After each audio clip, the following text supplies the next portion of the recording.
Hey, Sean, good to see you.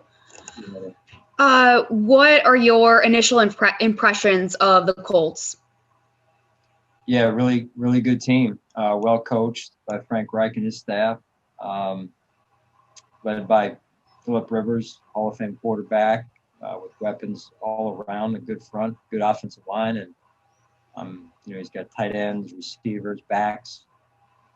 I think they're playing at a high level, and their defense is well coached by Matt Eberflus, and I think he does a really good job. They've got a good front as well, and good secondary and linebackers in terms of active and good football players. So, and a good special teams unit. So they're to me one of the top teams in the playoffs.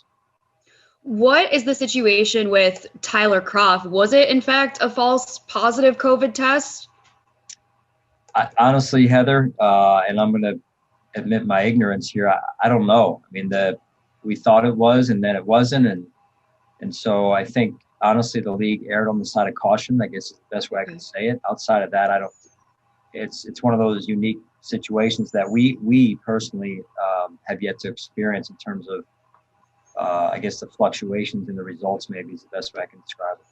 But he's okay now then, obviously, since he was activated, right? Correct. Yeah. Okay, great. Thanks, Sean. Sure.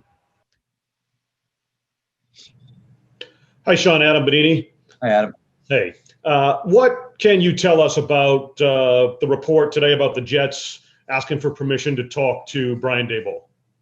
Yeah, I think, those things come when you win and you have success as a team. And I think the best thing we can do right now is focus on what's in front of us. So, that's all I'll say, and just generally speaking right now about that. Just, I'm interested in your take on that, only in a more expanded way. It is the price of success in the NFL, and you were a beneficiary of that, obviously, in arriving to Buffalo. Yeah, I mean, it's like I said, when you win, people want a piece of winners and success, and I get that, and I think those things will be handled in an appropriate manner at the appropriate time. And my last follow-up to that is, in particular, when you're able to develop a quarterback like Josh Allen, you have the offensive success that you guys are having. How critical has he been to the success and what you've been able to build here? Yeah, I mean, you look at how we've built the offense over the last couple of years. I think this is our best year, and so when you have a year like we've had, you're going to get attention. And I think Brian's done a really good job, and so I think it's only natural that he's getting the attention that he is. All right, thank you, Sean. Sure. John Morrow, AP, how you doing? Good, John. How are you? Good. How much do you lean on the disappointment and frustrations of last year and take away from that on how that game ended in Houston in wanting this team to take the next step? Yeah, I mean, every year is different. There's guys on our team this year that weren't here last year. So, look, what we need to focus in on is a good Colts football team. That's probably even better than their record, and their record's good. So we've got to win this game. That's what we're focused in on, and not 2 games from now. It's premature to even go there. You got to get focused in on one game at a time, and what it takes to win one game. That's where our focus needs to be. What do you make of how your team carried over the momentum from, even just carried over the momentum and closing the season the way you did, as opposed to what happened last year when most of your starters rested? Yeah, I think the focus and the professionalism, I think, is what stood out the most, John, and that's to me steps in the right direction, signs of growth, and that's what we've got to continue to do as we move forward here this week. Is reset and get back to earning the right to win. And just one last thing for a colleague of mine that's doing a piece on Ron Rivera, just if you can think back to Carolina when you had the losing record, I think that was 2014, 7-8-1. Was there a sense, and you wound up winning that game, was there a sense from the outside world that Carolina had zero chance? And how much do you think that played a factor on the players and the team with people discounting them? Yeah, I don't know. I mean, I think that's certainly a piece, maybe, but I think the bigger thing was we knew we were good. We hadn't played well earlier in the year. We didn't play well earlier in the year, if I remember correctly. And then, excuse me, we were in a good spot at that point in the season, and we're playing good football. I think we even set a record, maybe a playoff record for the fewest amount of yards allowed in one game. But at the end of the day, it was a good win, and I think we moved on there to Seattle, I think, in the second round, if I'm not mistaken. So, yeah, I mean, you just got to get in, and that's what we've done. That's what the Colts have done, and congratulations to Ron and his team. That's what they've done. Thanks so much, Sean. Sure, no problem. Hey, Sean, it's John. Was curious how the message is, if it's changed at all, or if you guys are doing anything differently in regards to COVID protocols, or your message to the guys, understanding the rules have changed even more, and it's 10 days now with a positive test, and certainly the stakes are the highest they've been to date. Yeah, John, we continue to talk about it, continue to educate ourselves on more and more things that we could be doing and trying to implement here within being realistic about it. We're all human and trying to do a job and doing it at a high level, and yet live at the same time. That's where I could say it. So I just continue to ask our staff and our players to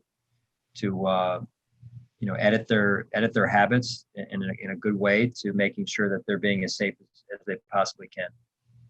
Understandably, the bubble thing is not actually happening, but I mean, is it realistic, do you think, to almost tell everyone, hey, you only maybe need to do this for a month. Let's just go to work and go home and let's just do that, just to try to eliminate everything we possibly can.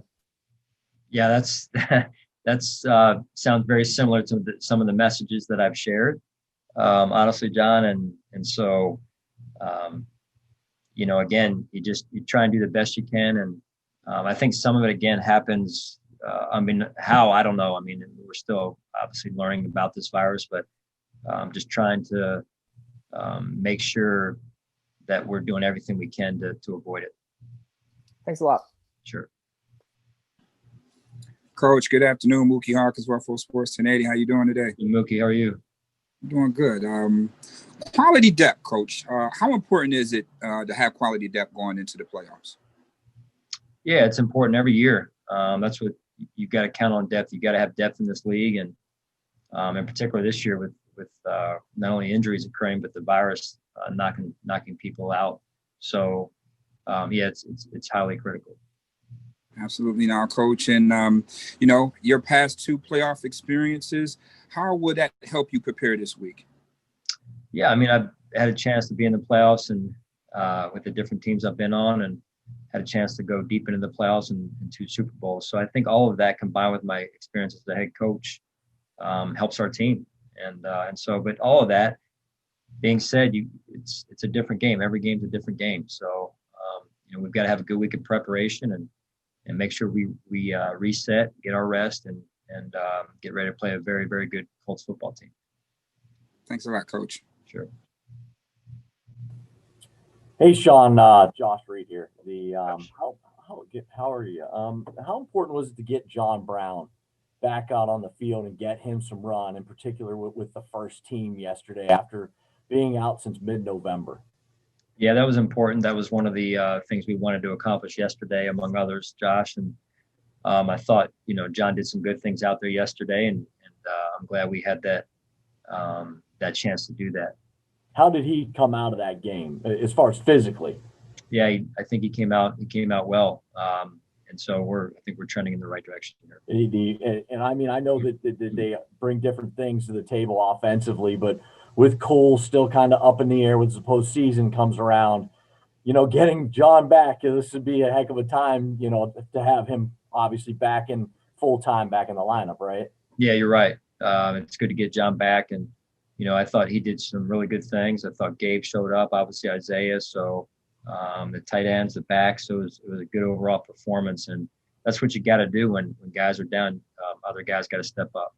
Thanks, Sean. Appreciate your time as always. Sure. Hey, Sean. You guys were able to get the deal done with Kenny Stills. He's going to be on your practice squad.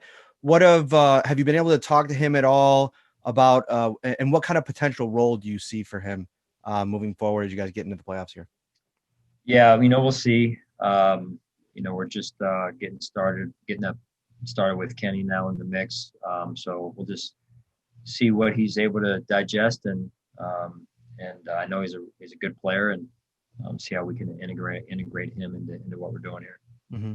And then on the Colts matchup, you look on the interior of their offensive line, obviously Quentin Nelson, but all the way through there, the challenges seems to be significant there for your interior guys in the D line. I mean, can you speak to that a little bit, and what Ed and Quentin Jefferson and Vernon Butler, the task they have against those guys? Yeah, I think they know it's a monumental task. It's probably one of the better interior lines, in terms of the continuity and the level of play and the physicality and the communication. They do a really good job, and I think our players are well aware of it. Thanks, Sean. Sure. Good afternoon, Sean. Hope you're well. Hi, Sal. If I could ask you about Phillip Rivers, 39 years old and sure doesn't move much anymore. His arm strength might be weakening, but is this still a guy with all that experience that can really create trouble for your defense? Is it a guy you have to worry about still? Absolutely. He's as good as there is, I believe, out there. He's shown that. He's gotten his team to the playoffs.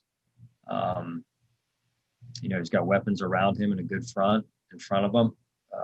Extremely smart, sees it all. So, you look at the quarterbacks in the playoffs, and, these teams didn't get there on their own, right? I mean, it's a quarterback-driven league, and I think Phillips, he continues to play at a very, very high level. And I'm not sure how much you've seen of Jonathan Taylor, but it looks like the second half of the year as a rookie, he's really starting to figure it out. What problems does he present for you, a runner like that? Well, I would say both backs present a problem. They're different than each other.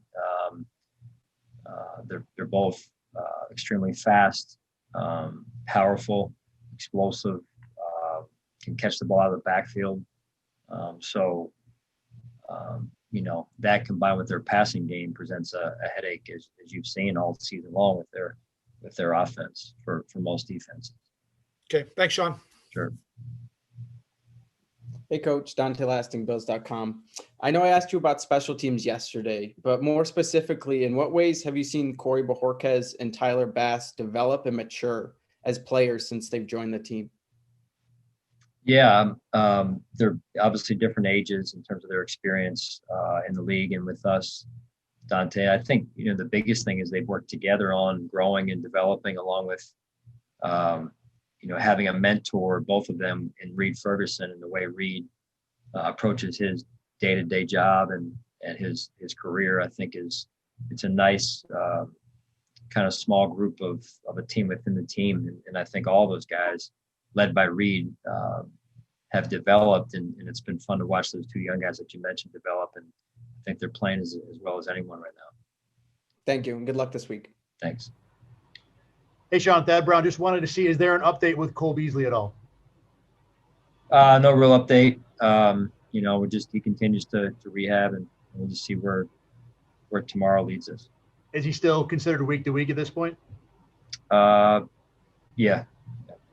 And then with Isaiah McKenzie yesterday, I know you talked a lot about him, and deservedly so, but in terms of maybe fulfilling that slot receiver role after having reviewed it on film and how he performed in that aspect, how capable is he to do that job if you need him to do it going forward?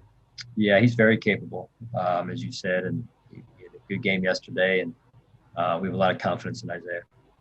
Bye, Sean. Thank you very much.